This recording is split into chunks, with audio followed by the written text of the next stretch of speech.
Okay, hi everyone. In this video I just wanted to talk about what is the best lighting for portraits. Now I want to show you a little shoot that I did a wee while ago. This is with Katya.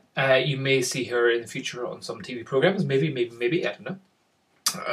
And we went and did another kind of headshot. She'd had her hair done or something, or she needed more up-to-date headshots. So we went into my studio to go get some shots, and I brought 3 lights, 3 stands, umbrellas, soft boxes, the full everything with me. And while I was taking the shots, I just wasn't feeling it at all. Like every shot I was taking, it's like, ugh, that doesn't look good. Like this one here, I just think, even with the umbrella, it was kind of too harsh shadows on her, and you're seeing the background far too kind of easy there. I just wasn't really getting it. So that was at 5.6 a 60th of a second, ISO 280.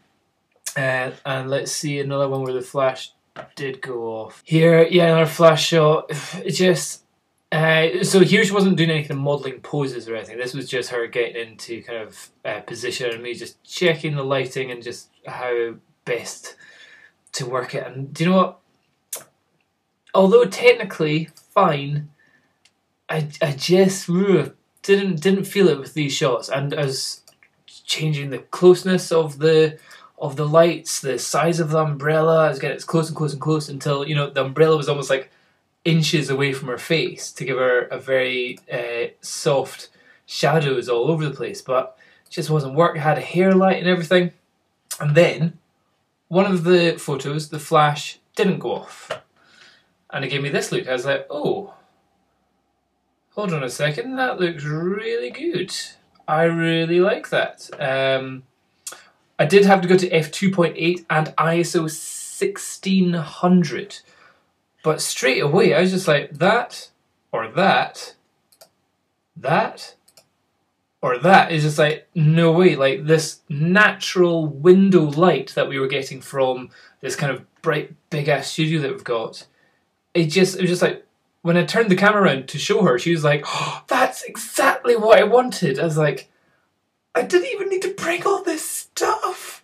And what I would say was some people's faces, and in some people's moods, in some locations, being able to control the light with flash and umbrellas and all that kind of stuff isn't as good as natural light.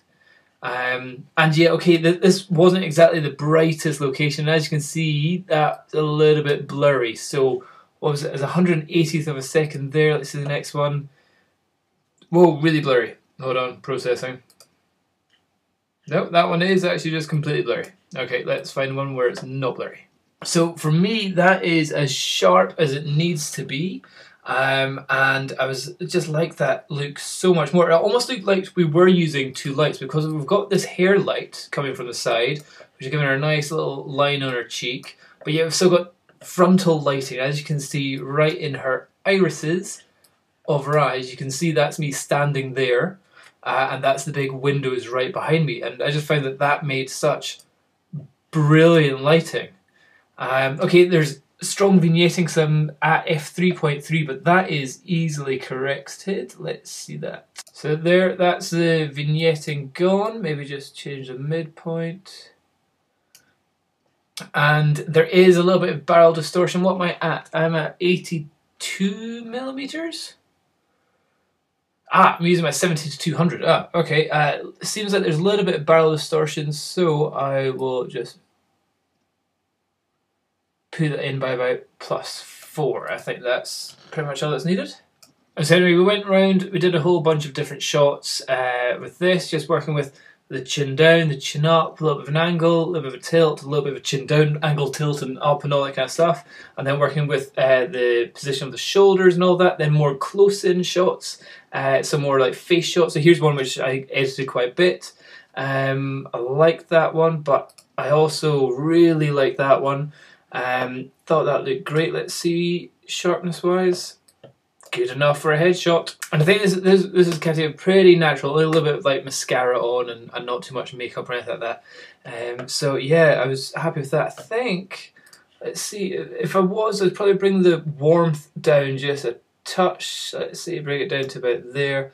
And again, settings wise, I think it was spot on here. I'm at 150mm, f3.3, 125th of a second. ISO, we're up to 2200. VR definitely on here. But I'd put clarity up just a touch, maybe contrast up just a touch. But everything else is all, if you look at the histogram up here, everything is there. There's nothing like blown out or anything at all like that. So that's all good. If we were to do anything with the skin, probably the easiest skin softening trick that I do is just the luminance of the yellow or the orange, depending on the skin colour, just bringing that up. And I'm talking about like 5 or 9. So if I bring that down, not a good look. Bring it too high, like, oh, she's an angel. But actually just bringing up, so with Katia is a little bit more of the orange here. I'm saying bring that up to +13. And again, the vignetting on this one, I'll just go manual and get rid of that. But you know, the vignetting is not really too much of an issue on this one. And let's just see the before and after. So before, after, yeah, all looks pretty darn good, like that. So yeah, so what this video is really about is just saying that sometimes your best lighting is the natural lighting around you.